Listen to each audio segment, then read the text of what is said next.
So, Lauren, would you lead the pledge of allegiance? And Marge, I assume you want to do an invocation.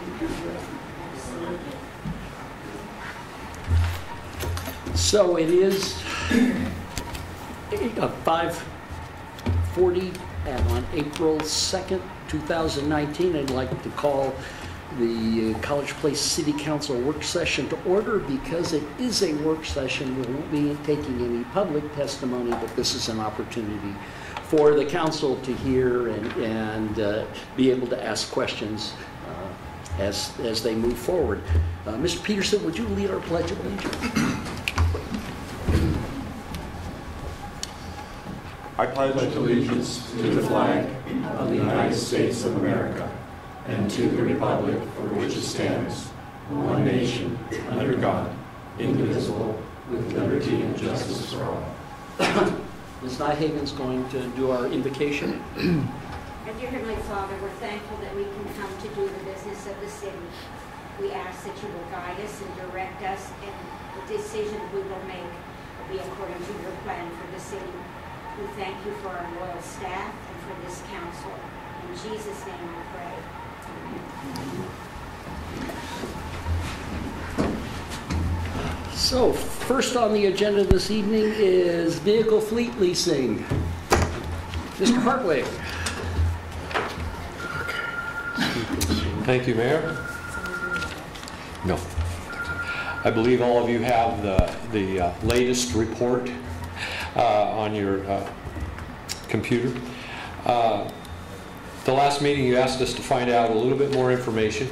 So what I did is I decided to call several agencies and see what they were doing, and I talked with about 6 agencies that are in our population size, and I could not get any similar method of doing things other than most of them at this time are now sending 1 vehicle per officer and having them taking the vehicle home. That was the only common denominator among agencies.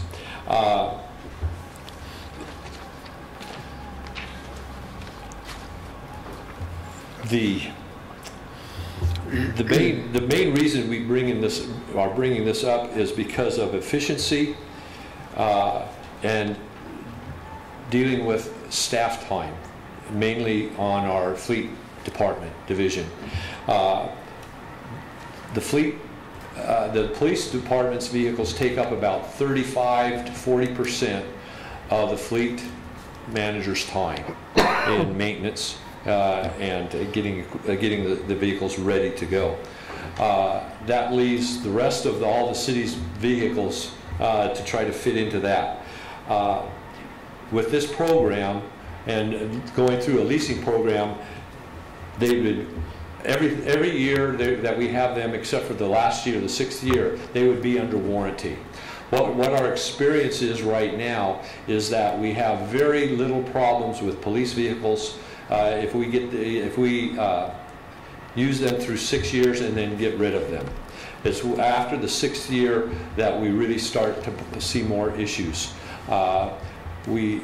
The powertrain warranty is 5-year, 100,000 miles, and at 6 years we would end up being about 95,000 miles. We're figuring right now with current usage, and we have, I bet you in the last 10 years we've maybe done 1 transmission.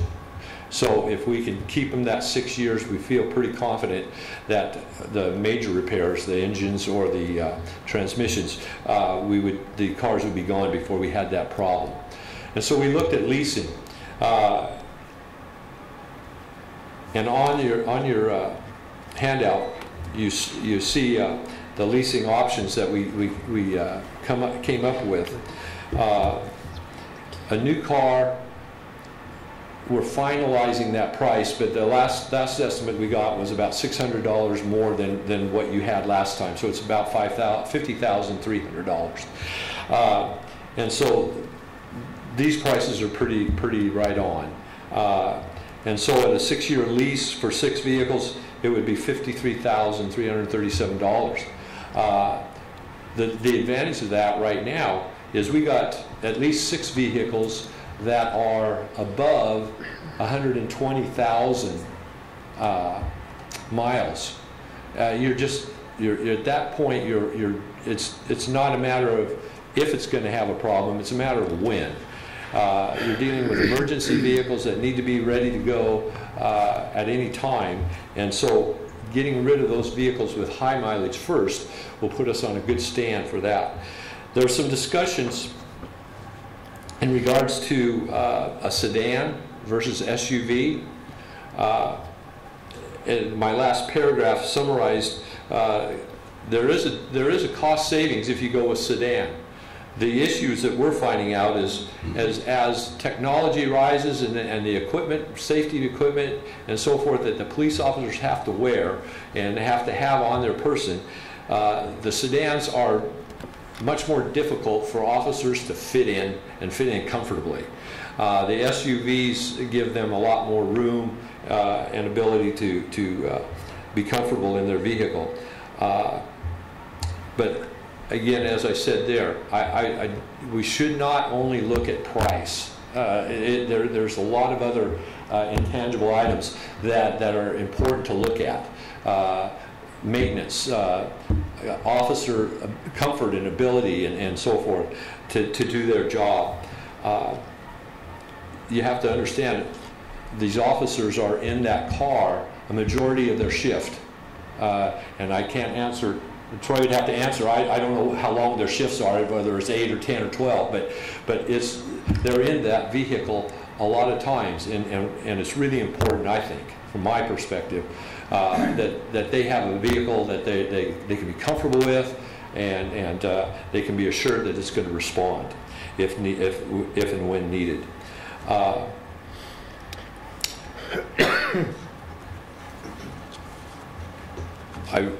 I really don't know what much else to say other than to ask any questions you might have. Questions for Mr. Hart?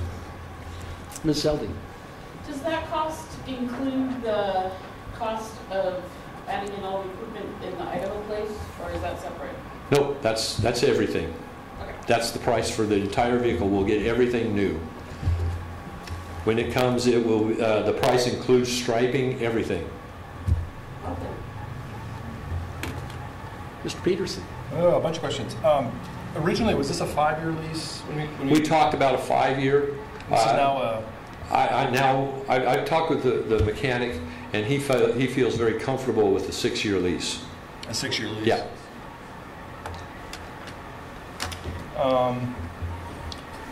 So at the end of the lease, if I understand this correctly, well, first, let's back up, I guess, one step. At our last meeting, what we could acquire a vehicle that was similar to this, a cash price, let's say, that is now identical to the lease price? The latest price we got, which was just today, and that's final. That would be what we would have on the vehicle was $50,000,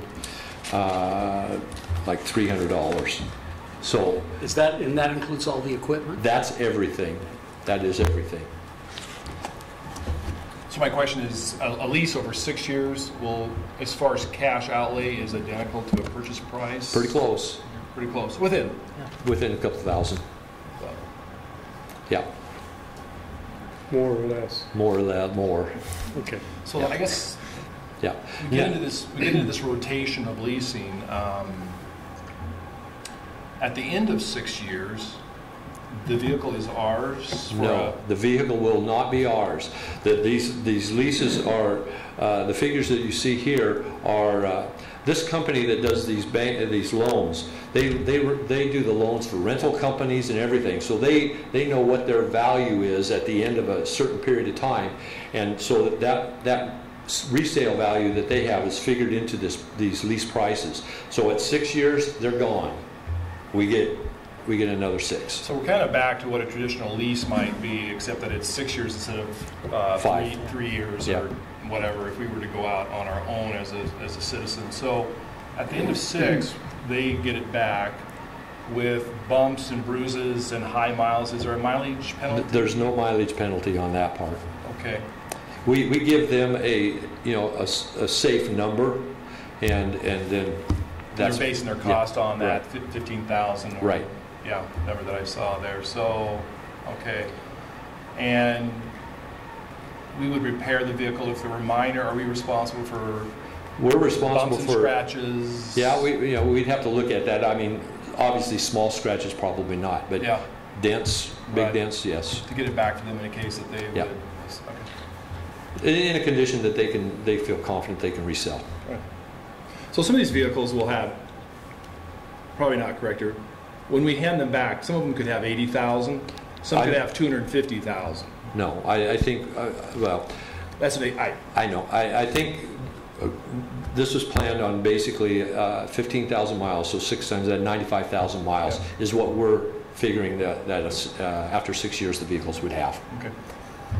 Thank you. Okay. Ms. Sherman? I thought that there was, you're saying that they get them back after 6 years. I thought that there was something that we can buy them for $1 or something at the end of the lease. That's just not part of this particular. That is not part of this, because if we do that and we go with the understanding we could purchase, then we have to go through a whole bid process. And so we decided, let's bag the bid process. This company does so many loans for this type of deal that's good rate. Very So good. the rate is higher on one that we can purchase at the end, or? like- Well, it's the issue of going out to bid and following whatever process the state would require us to do. You're dealing with a loan and you're dealing with a vehicle, and it's more complicated. I think that was something I thought that we had discussed because, There's some issues around leasing to own versus just leasing.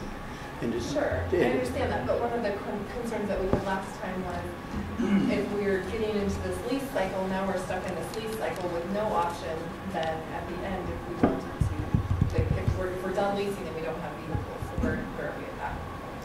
So it's a huge process to do this bid thing, or what's the? there's an overhead process involved. If we lease with the quotes unquote option to buy, it increases the amount of financial management work that's required every year in reporting. At the end of the lease, we are where we are now, which is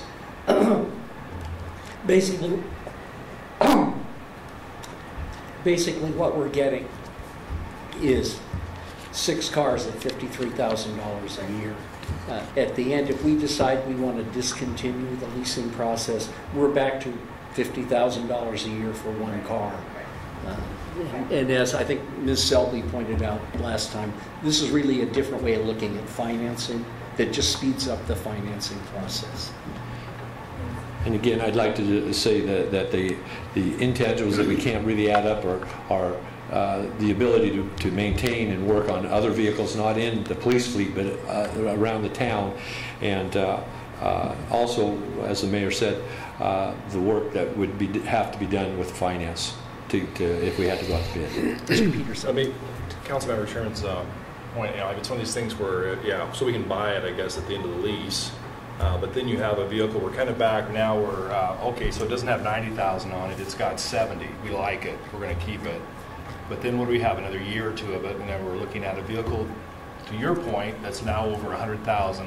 We're back to where we are now, of vehicles of 110, 120,000 within a short period looking to purchase. So to buy it, although it looks appealing, if there's to cherry pick it, I guess, it's we're back to an older fleet again at some point in the future. Well, I mean, that's really if we switch back to leasing. I guess I. To purchase. Right, to purchasing. So I guess I Right. think that this is that change of philosophy. This is a better way to make That's, our officers. yeah, it's a change in philosophy of the way we would do things. That's correct. And I mean, I think it's a great choice. But I just want to make sure that we. Yeah. Other questions for Mr. Hartley? Mr. Bobbitt? How many total cars are we talking about leasing? 12. 12. The idea is to get the patrol fleet on this lease. Usually the other vehicles that are in the police department are not as much as an emergency use as the patrol fleet, and so those would be on just a regular routine replacement But schedule. this lease is 6 for 6. For 6. This lease is for 6, and then I would anticipate that within 3 years, we'd be coming back for another 6. So they'd be on a 3-year cycle. 3-year cycle. Yeah, I was wondering if maybe 2 vehicles every year being swapped out, somehow phasing it to make that happen. Yeah. So every, The big concern is the mileage. Mileage, and then we got a couple in the fleet that are the Crown Vics that are again uncomfortable for the drivers, and they're older. I was just wondering if there was a way to phase in to where every year we're replacing a couple as far as on the lease, so that these 12 every 6 years we've actually Yeah, only replacing 2 at a time. Yeah.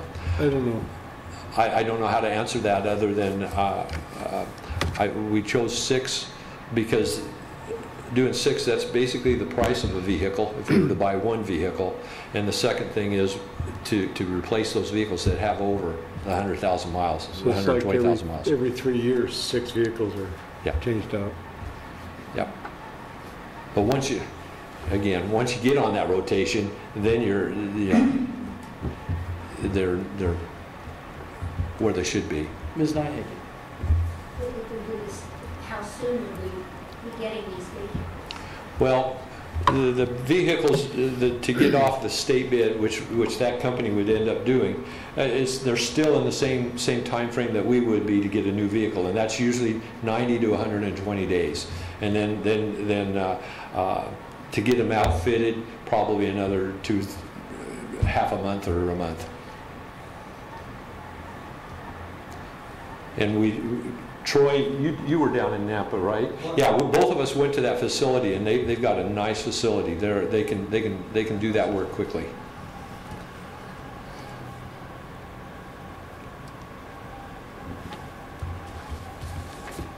Ms. Selby? This may be more of a question for our budget folks, but as I recall, what we're trying to do is put aside money every year. Every time we bought something, we're putting money aside every year so that when it was time to replace it, we would have the money. Full replacement value. Right. Yeah.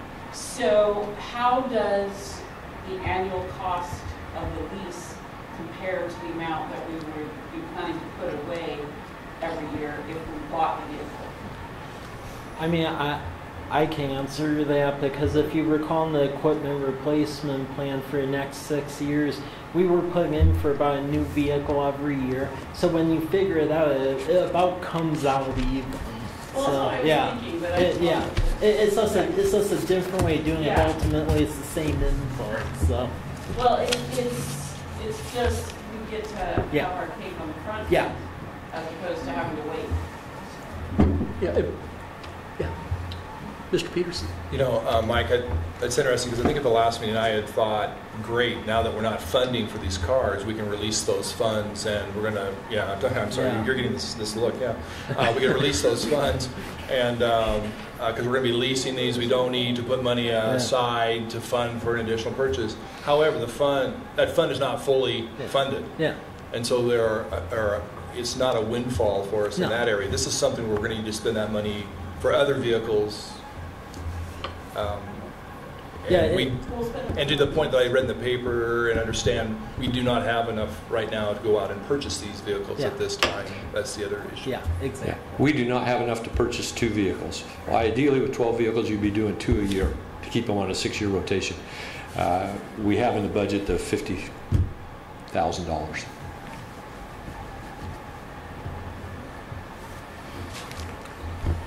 Ms. Hernandez?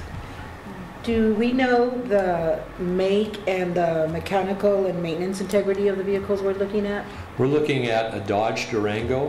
What we've been having, our fleet for the last 20 to 30 years has been Fords.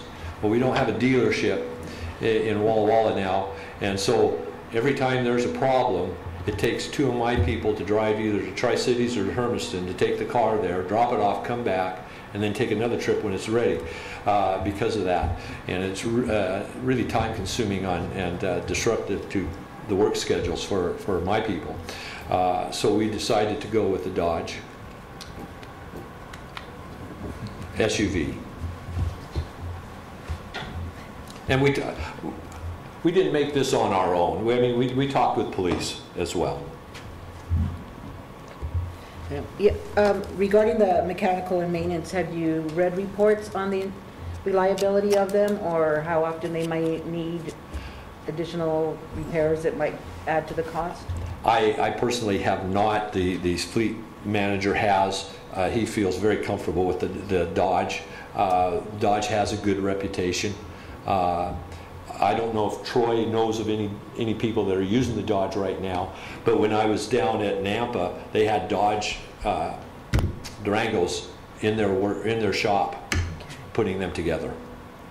Now the Durango this year is the first year Dodge has made a pursuit rated vehicle. So this will be the first year to make a police package for the Durango. So that's a great question. However, the reviews on that vehicle have been very good. It's specifically designed for useful vehicles. So Okay, thank you. yeah.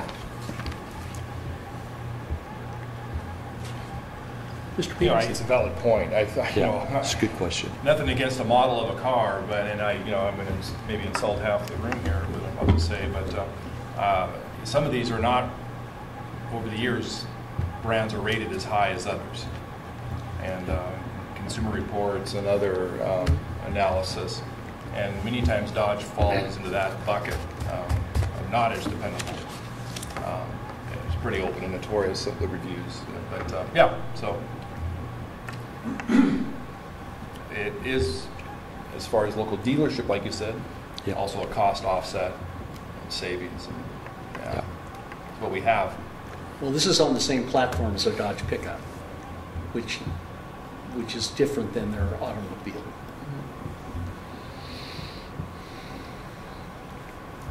Ms. Selby? Well, and won't the warranty cover most of the repairs? Yeah, basically what we'll be doing is oil changes, batteries, or whatever that small minor stuff. Yeah. The concern, obviously, though, is it's in the shop all the time. That's right. I guess if it doesn't work out, the next time we'll Ms. Sherman? Will we keep some of the other vehicles that we own to have for shop? I would anticipate that we would want to keep at least one or two of the vehicles, not for general all-time use, but when we have to take a vehicle out of service, that officer has no vehicle then. And so we'd keep two just for that type of service.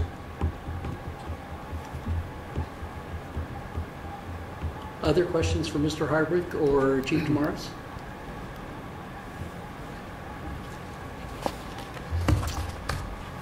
Thank you very much.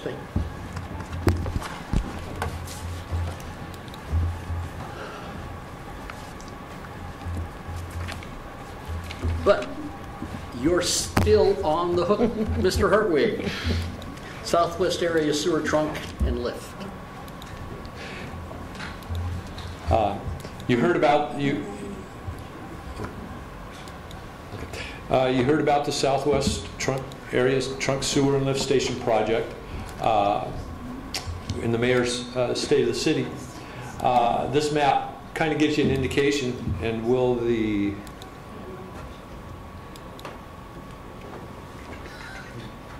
pointer work on this? Yeah. Okay, so I'm going to step over here so I can see it a little bit. So the Southwest Area Trunk Sewer Project covers, here's the high school. So it's this area right in here that it covers, that's new. And then all of this area from, basically from, let's just say, Lamperty or Scenic View, all the way out to Myra Road, goes into a lift station that's right here, sewer lift station. And then it's pumped over College Avenue and down to 12th Street, where it heads to the sewer plant. That area, and then what we're looking at also is the future growth area down in this corner across the highway. It does not have good sewer avenue for development there. So what we're looking at, we're hiring, we're proposing at this next council meeting to come to you to employ JUV engineers to look at and design a trunk sewer that will meet that demand. The trunk sewer would be somewhere right at the lift station, which would be potentially 30 feet deep, would be right in this, somewhere right in here. We're trying to work this out. And then the trunk sewer would come right up here, and for right now would end right here at College Avenue. And then as part of the design, the design would work to bring it and get it across the freeway. We'd also like to take and design so that we can intercept the sewer line before the lift station and bring that gravity flow down to intercept with this line and eliminate this one, and that's why this one will be a little bit bigger. The other thing we're looking at is intercepting the Wall Housing Authority sewer pressure line, putting it in here, and then redoing the sewer pressure line going up to the sewer plant. The cost right now for the design, I'm sorry, I didn't need to speak as loud as I did there, is roughly about $500,000, a little less on the proposed design. Now this is a complicated project. It's deep sewer. We got groundwater issues. They'll be putting in a ground monitoring well, and we have worked with and you have on your computer a memorandum of understanding with McKeon and Christensen, guaranteeing a location of the route for the line that will be under our roadway. So that's already been approved by council, and so we just wanted to give you an update on where we are, and we would anticipate that this is going to come to the council a week from today for approval. I would entertain any questions. Mr. Peterson. So the design phase, what piece of financing are we still looking for or lacking, Mike, perhaps for the, I'll call it the loop? Yeah. Is that, so that we can implement this, or? Yeah. So as far as what we're doing, we have the financing to do the engineering for this project and acquire land for the lift station.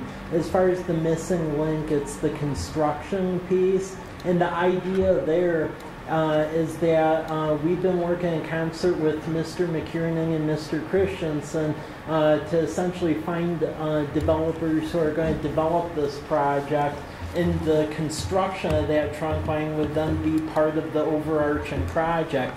It pays for us to get the engineering done though, because let's be real, if you're a contractor and a developer and then you're the one doing the plan, you aren't necessarily looking for 20 years out, you're looking for what's going to serve your development. And that trunk line is going to be conveying sewage all the way from like commercial drive area, country estates. If our urban growth area gets approved over on Peppers Bridge over there, I mean, it's conveying a pretty good sized footprint. So we need to make sure the engineering plans reflect that, so we aren't back at the table a couple of years down the line. Once the engineering is done though, in addition to that, that'll open up the opportunity to get grants from other sources such as Community Economic Revitalization Board and potentially the port. Because this is besides also allowing for enough wastewater services for our existing footprint, this also opens up a significant commercial area of which there's significant interest at the moment. Thanks, Mike. Ms. Sherman. Was this part of our budget? Yeah, yeah.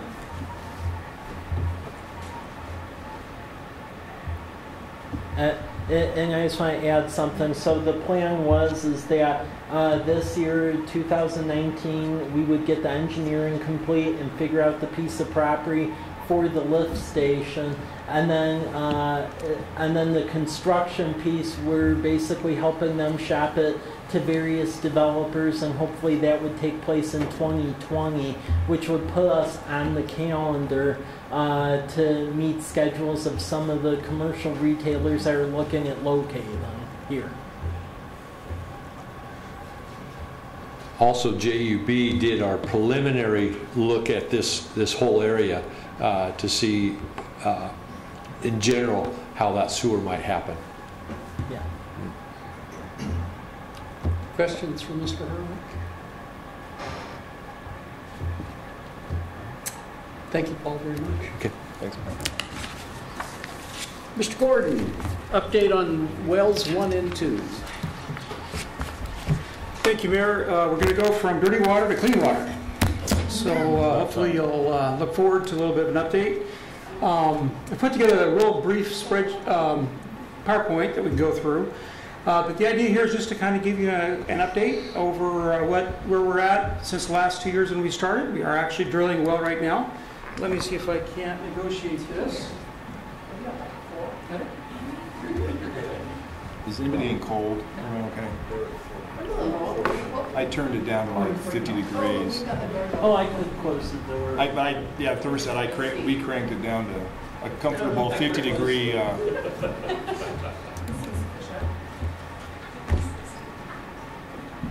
Not 50? No. Feels good. I'm not complaining. Go ahead, Mr. Gordon. Okay, thank you. This is a project. It's really not a single project. It's more like 5 different contracts with 2 different projects. So bear with me here. I want to go through each of those parts and where we're at on it. If you recall, our consolidation project is really a pseudonym for our well number 1 relocation, which we have, let's see if I do this right here, renamed well number 4 to avoid confusion. So when we say well number 1, think well number 4. Because that's going to be the new name for it, because when it comes to filing, I know it's difficult. We look back at well number 1, and we're not sure whether it's in this location, that location, so we're just renaming it well number 4. Okay? Hold on, we didn't approve this. I know you didn't, and we didn't ask, so. Just call it well number 4 from now on. Yeah, don't ever say number 1. Okay, well, I would take that well number 1 off, but I can. So no, you can call that one well number 1. It still is well number 1. Okay, it says it's number 1. So this was Paul's idea. Okay?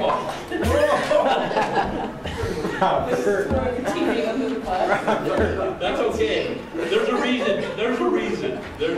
No, it's a good idea. I wish I'd come up with it. So anyway, so for our well drilling contract, we have a number of targets I just want to go over.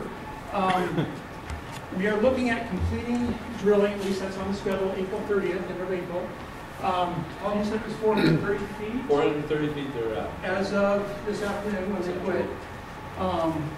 It was 413 at 225. They were actually going about 20 feet an hour through the clay deposits.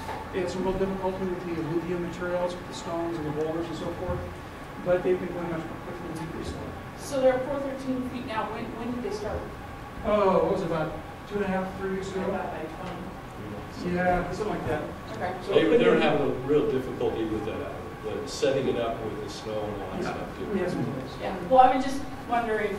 So we still have a month left, and they're already over halfway done in 2 weeks. So that was. However, there's still casings, there's seals, and everything else that are, you're aware of that are part of it. So. But it looks like we're on a good track. Yeah, we're on a good track. So that's good. Good news. June 1st, we hope to have our testing completed. So this is just test wells, actually. Technically speaking, these aren't real wells. They're just holes in the ground that we have to get approved yet with the Department of Health and Ecology. So the testing, we're hoping to have done by the end of June. And our source approval saying, yeah, you can use that hole in the ground for your well by the end of August. That brings us to the second part, our second contract. We advertised it on March 31st, and we actually opened bids on that on the 25th, last Thursday. And I'm sorry, that's still coming up yet. My apologies. I need to get to the other contract on that. Anyway, we want to award this by the 15th.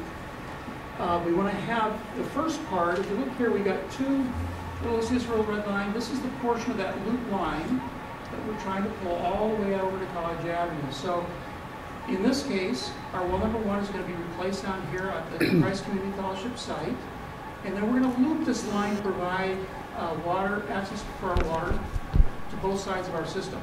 This part here, we're going to try and do first because they're under health order from the Department of Health. So that's the objective by August 16th. That's coming up.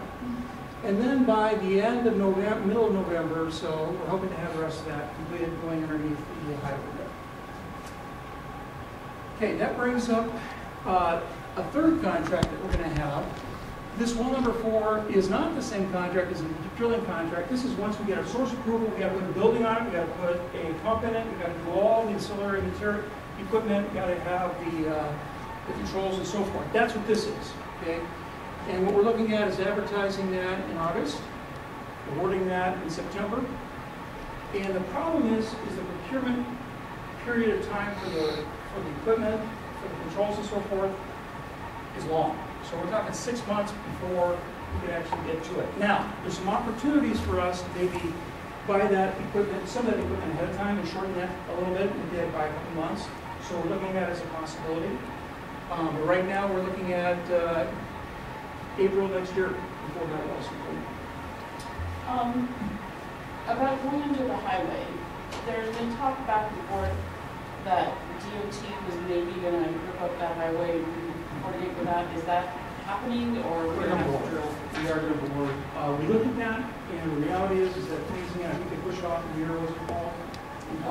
Open cut. Well, yeah, that's true. The other issue, the big concern is liability.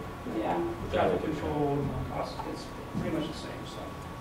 So, yeah, at one time, DOT was going to be redoing all the intersections from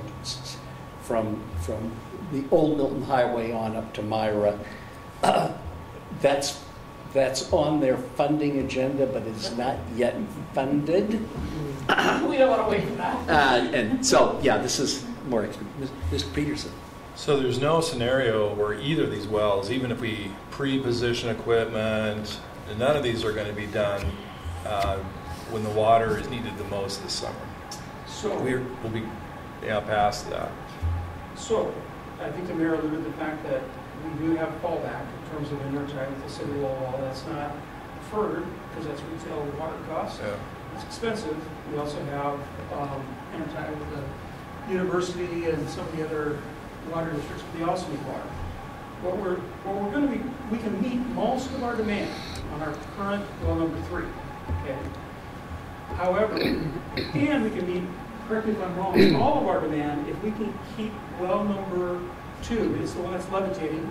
Okay, it's the one that we're going to try and move, and we'll get to that in a few minutes. But if we keep that one online and it stays active, we should be okay. So between that, the interties, and the water conservation program, which we need to bring on board, which Mike has been working on in terms of our utility code, that's something that we'll be introducing, hopefully bring it to you before too long. We think, yeah, it's not a perfect scenario, but it's survivable in terms of what we can do. So we're going to try the intertie valves. I know it's not a single valve, but those will be tested before we need them. So that's so they work. We know that they work, and yeah. So if the intertie wall is successful, if we have to use that water, would that supply enough of our water needs in the summer? There'll be some challenges pressure-wise. Pressure-wise. Yeah, Paul can speak to that. It's enough water, but the question is getting it through the system and adequate pressure. Probably lawn sprinkling in some areas would be a problem. Yeah, it's hard to say because our system has changed. The last time we used the intertie in the summer, Highland Park was on a small little lift station or a booster station. Now it's on 12-inch loop lines, so that area was low. Now we've got good volume up there. It's just until and hopefully we won't have to worry about it, but until we can actually put it into a summer usage, we don't know. I'll be honest. Well, we're going to turn it on, over in the next few weeks and get it so we know the valves are working and stuff like that. So how does this work? The water flows in from there, and then the water is at night. I'm speaking partially from ignorance here. The water's pumped into the water tower, not passively, but You'll probably be low looking demand. If we're on the intertie, that tower's shut off. Okay. We're under pressure from wall to wall at all the time. Otherwise, they would fill the tower and overflow it.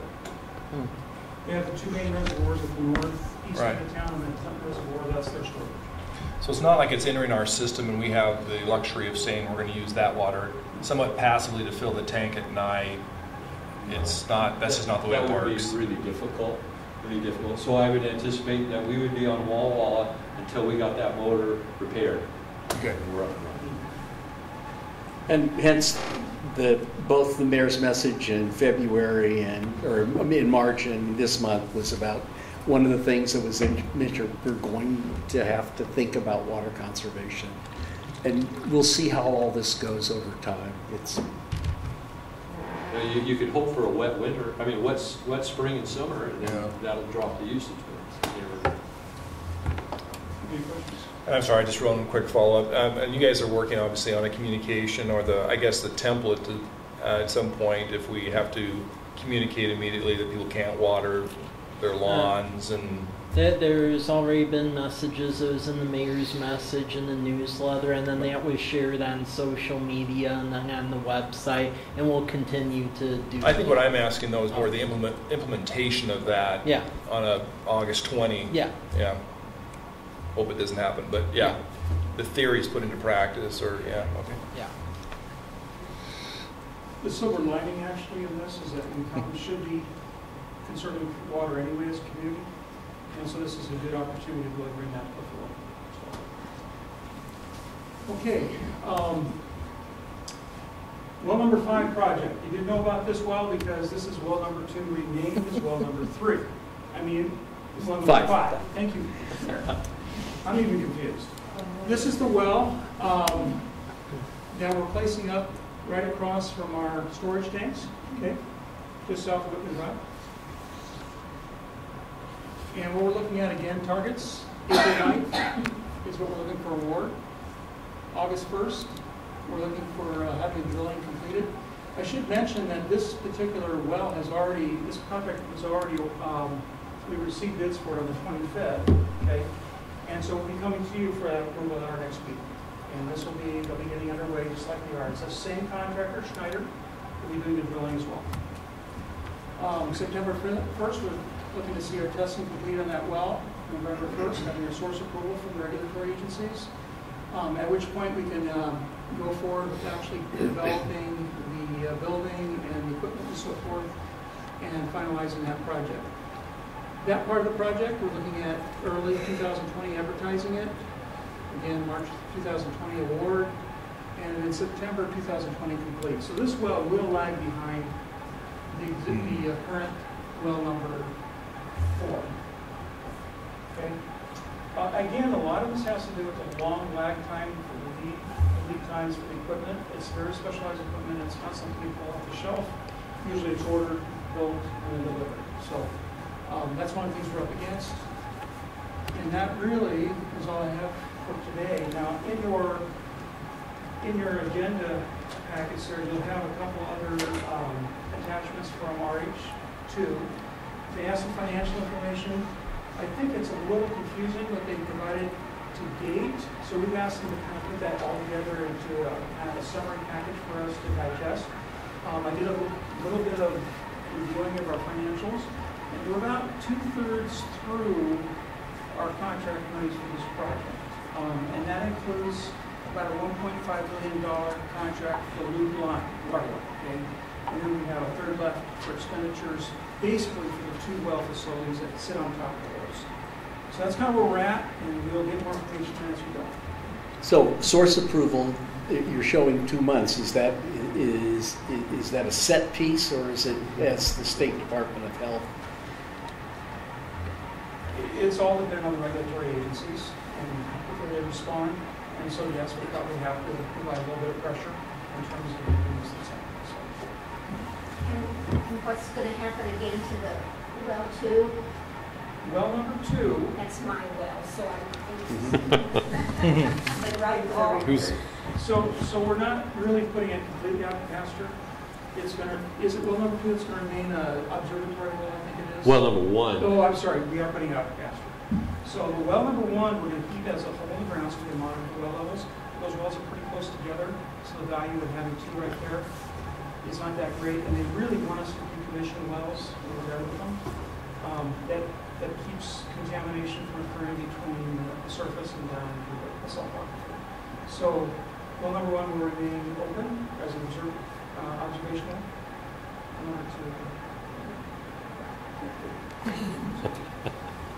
2. So since we're going to decommission well number 2. not decommission, but we're not going to use the equipment from well 1. Right. Is any of that equipment usable for wells 4 and 5? No, because the size of the 2 new wells are going to be substantially larger than what well number 1 was. Can we surplus any of that and give somebody? Pardon? Can we sell any of that equipment? You know, you can try. I mean, they're really specific in the components. It's a city of Lowell. Yeah. And so it's built for that particular purpose. But it's we could add, we could put it on AWC and stuff like that, and if it meets some criteria for people, but I would tend to say probably not. Other questions for Mr. Gordon or Mr. Hartwig? Thank you. Ms. Selby? So just to make sure I got this straight, when we have this all done, we will have wells 3, 4, and 5 as operating wells, and well 1 as an observation well. And well 2 will be Gone. a beloved history. Yes. I call it my well because I used to live there. We'll have to go put a wreath. Yeah. Don't throw it down the hole. hole. We'll have an issue. Well, we could put a wayfinding sign for you. Oh, there you go. There we go. Another This well is down an alley. You couldn't find it if you tried on a map. It's another reason that it needs to be abandoned is because there's a sewer main within 10 feet of it. And technically, we are supposed to, even though it's separated by clay and it's not contiguous with that, we're supposed to pull that well and TV it and see if there's any infiltration. Problem we'd have, besides the problem of the well lifting, is if you pull that well, the submersible, you may not get it back down again. Thank you, gentlemen. Well, I see Chief Winter is not here, but Mr. Booz is. Wildland Fires. I was asked to present a little bit of information about the College Place Fire Department's Wildland Division. Thought I would begin with a little bit of history and how it came about and participation. Back in 1991, the city of Spokane, actually Spokane County, had a firestorm. And the challenge was statewide, there was not a framework for agencies to assist each other. Either command and control, reimbursement, liability, the whole deal. So the state Department of Emergency Management adopted or created the State Mobilization Program. Well, the city of College Place actually had an opportunity to begin participating in that in 1994. We sent a structural engine and a tender up to the area around Leavenworth, essentially, and participated there on that. Training and so forth, just as a good neighbor thing. We decided that it would be a good idea to expand our abilities. We collected some surplus equipment from Forest Service and DNR and implemented that mostly locally, although we did participate in some of the state mobilization program. In 2003, we actually purchased some equipment, a couple of Type 6 engines, which are essentially a pickup truck with a 300-gallon tank on the back and a pump. We got those surplus from District 4, and they allowed us to participate and actually develop some revenue. I should back up a little bit. We also sent a structural engine to Montana for their firestorm in 2000, which was kind of a nice revenue builder. We were also building a fire station at the time, and that helped us provide a backup generator and most of the furnishings and radios that are in the station. So that was kind of a good deal for us.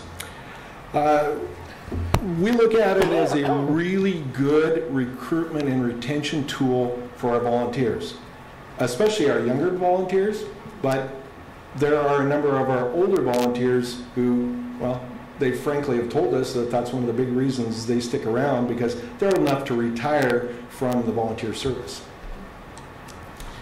Another thing that the program actually helps us with is providing fire flow coverage for our own sewer treatment plant, as there is no hydrant system out there.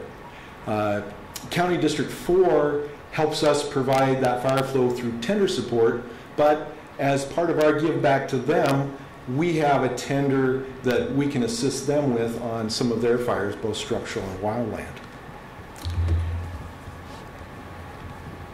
Something else that it really helps us with is sharpening our skills.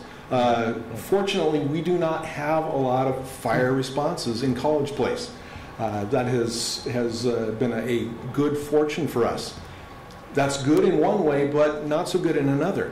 Our skills tend to deteriorate, both in command and control and fire suppression, when you don't use those skills. Really helps us with our management skills. It also helps us with something called the incident command system, which our folks develop their skills in following that process by participating in it.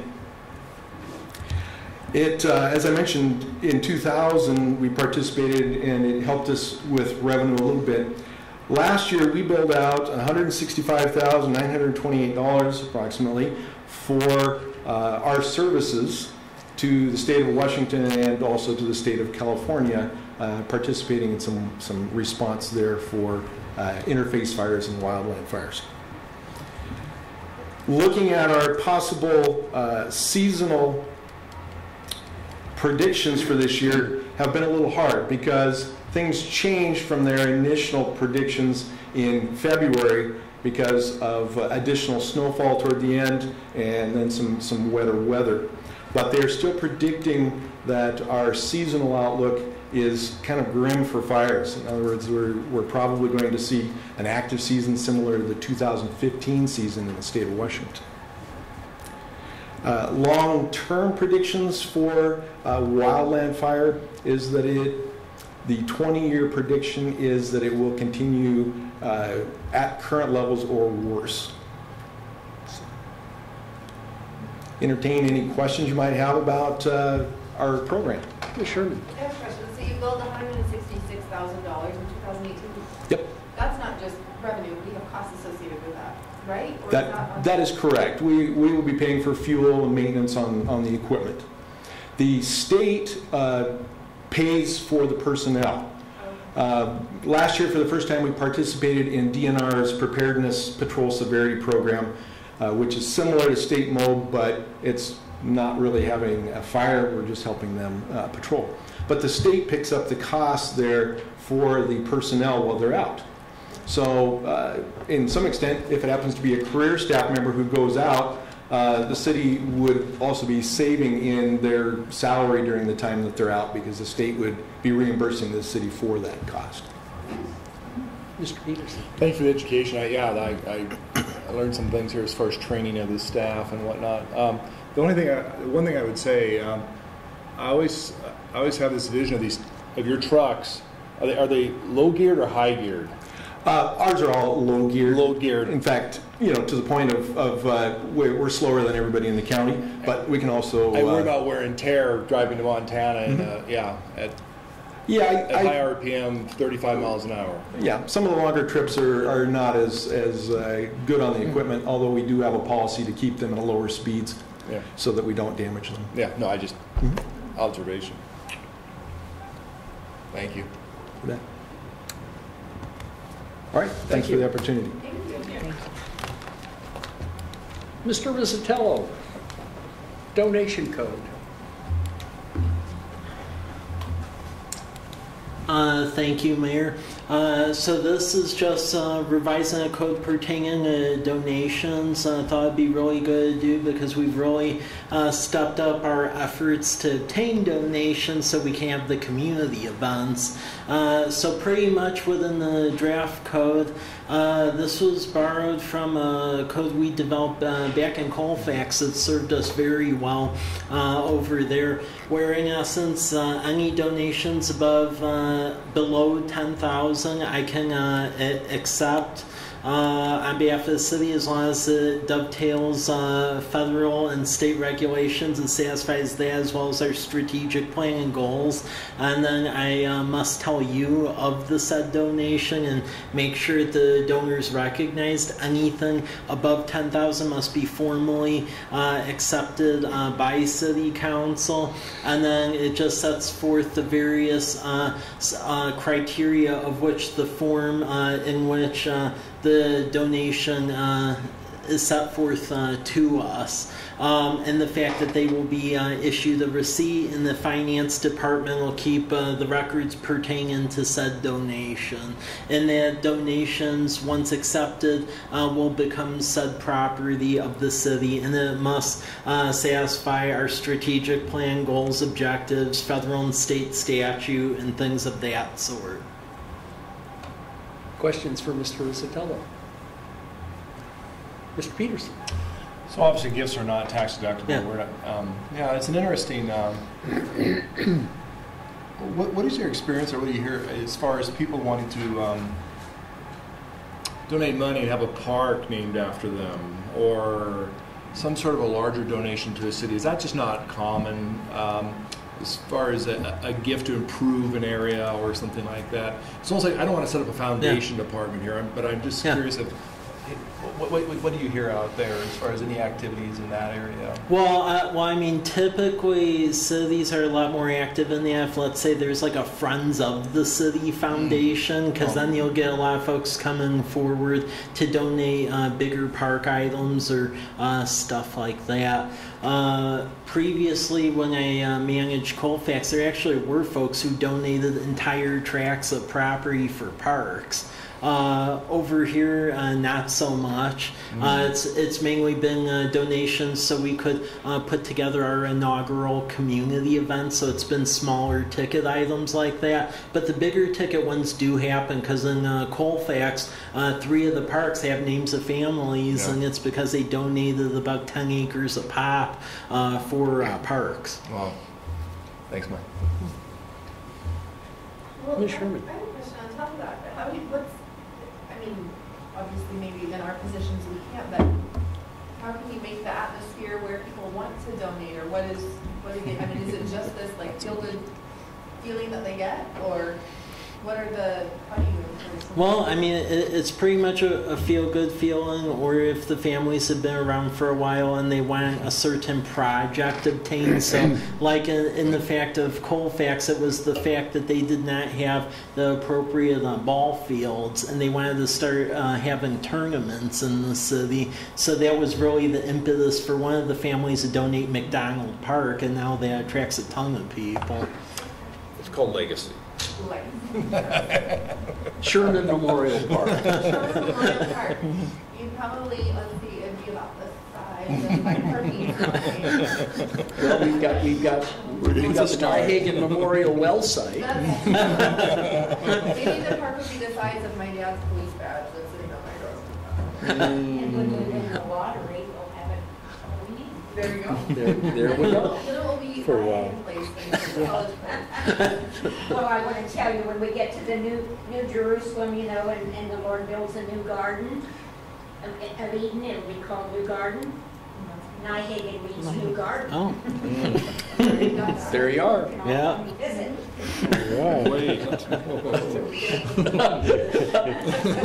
Moving right along. That's good. Any other questions for Mr. Rosatello on donations? I will ask at the next council meeting if you would pass that, just because we've been very active in this regard, and a lot of folks are getting ready to donate to make sure our activities occur this summer, fall, and winter. So, Good to know. Ms. Helbig? I don't really have a question. I just want to say, again, how much I appreciate the energy and the excitement that you're generating. Because I hear so much more buzz than I ever did. People are like, wow, College Place is really coming along. So I appreciate that. yeah. Well, thanks, but we all couldn't do it well with the staff members here, because they do a great job here. Mr. Rosatello? Okay. City flags. Okay. This project has been going on for what feel. We'll quick number one and then quick the other ones.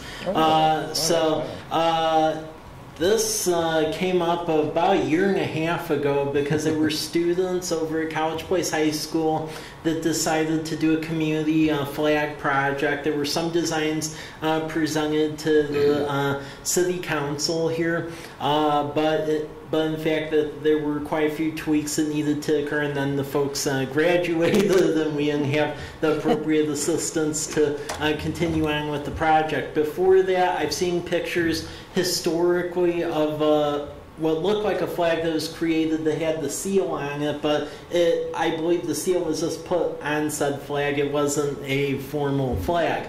The city worked with a group called the Rural Community Design Initiative. It's a group of urban designers, interior designers, and architects out of Washington State University, and they actually ran a design charrette at their campus, and then also several students actually came here about 2 months ago and met with a couple of our commissioners and took a tour of the city to see what would inspire them. There were over 25 designs that were submitted as part of the design charrette. We put together a survey that was shared via up front. We had a flyer that had the survey. There's multiple flyers that were at businesses. They had the QR codes where people could scan them and then participate in the survey. And then on social media, it's been out for about a month. 98 responses. If you contextualize that to our population, that's a little over 1% of the population. And if you go in the initial slideshow in the board docs, you'll see that a lot of these flag designs, they all mean certain things. So now I'll get to the top 4 flags, because there was definitely a delineation between what folks liked and what they did not. Because the top 4 were within like this 6 and 5 median, and everything else was down at like 2. So now you'll see the top ones. If you could go to the number 1, go 14. This was the one that received the most votes and had the highest median score. That received around a 6.36. And basically the grading scale went everywhere from a 1, which is bad, to 10, which is great. The next one was actually a tie, which is this one right here. And then this one. Yeah. Okay, no. Okay. And then Number 13. Yeah. So those two tied for number 2 at 5.67, and then number 4 is let's see, number 3. And then this was also the fourth option, median score of 5.24. So those were the top 4 designs. So I'm bringing this to City Council as what do you think is the next steps? Continue polling more, or you have a favorite of the top 4? Just trying to gauge where to go with this. I think I'd like to look at these for, I think this is really nice. I think it's personally an improvement over perhaps what we saw previous. But I like them. I think some of these you have to let them kind of soak and marinate a bit, but personally, but. Ms. Selby? One of the things that I really appreciated about the last set was where you had the information that the designers provided about the symbolism. And I think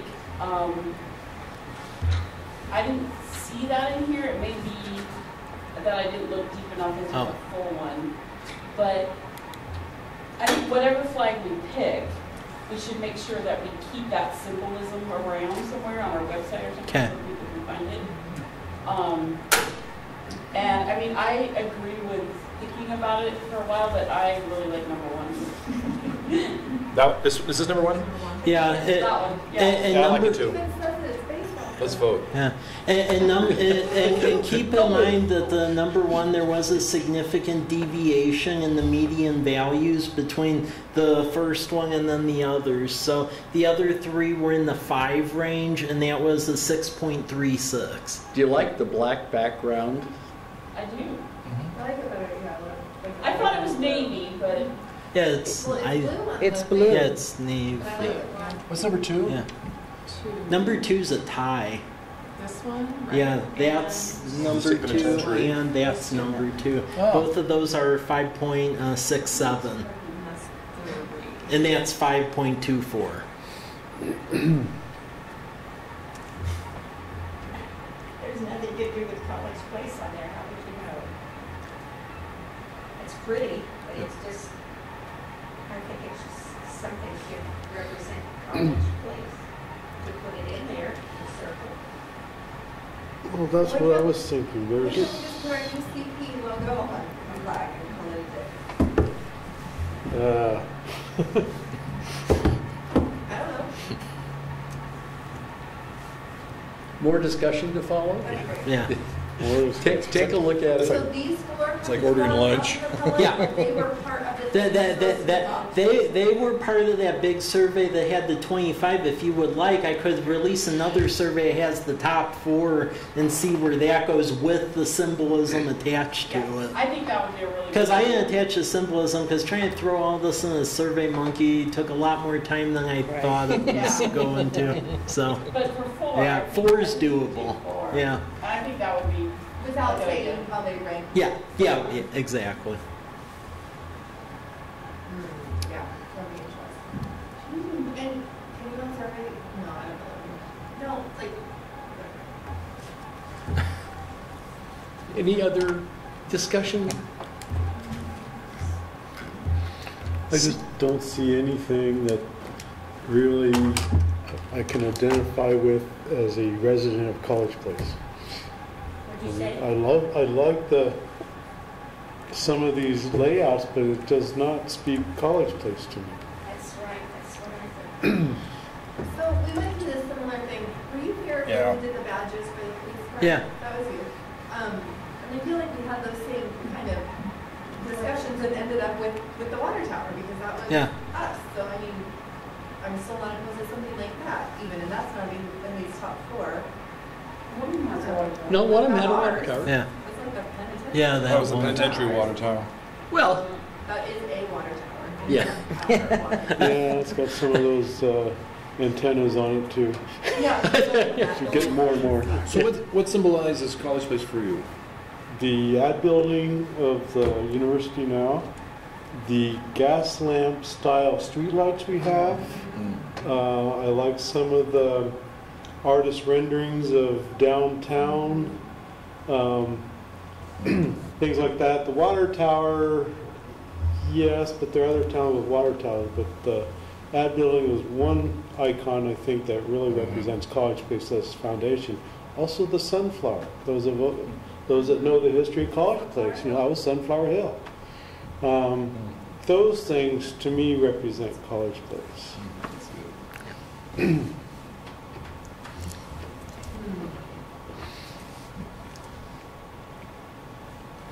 There is one entry that wasn't among the top 4 that actually goes back to describing it as the 3-pointed columns represent territory of the Cayuse. You know, this is like going back even before the college was here, but our town is kind of named after the college. I really like that, but I would say College Place. Yeah. I like it. Put College Place at the circle. Well, and that's what the 3 lines are on that one, are the 3 tribes. The 3 tribes. Pardon me? Yeah. The 3 lines on this one are the 3 tribes.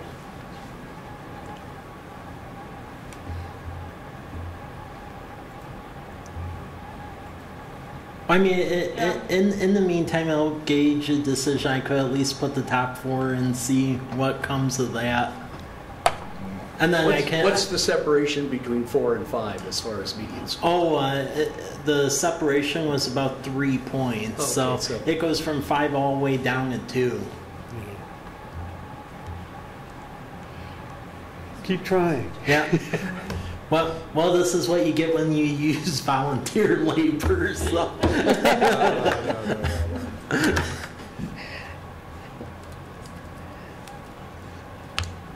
Any more flag discussion? Any other discussion to come before the board? In that case, is there a motion to adjourn? So moved. Is it been seconded? Moved and seconded, we are adjourned. Ms. Selby, seconded by Mr. Bobbitt. Thank you. Good meeting. So Marge, I may be gone next Tuesday. Do you think you're going to be able to care? Okie dokie. It's a thing. I'll get it all out of the way. Well. I came in here last night, I was on that Photoshop, it was on Monday night, and I was ready to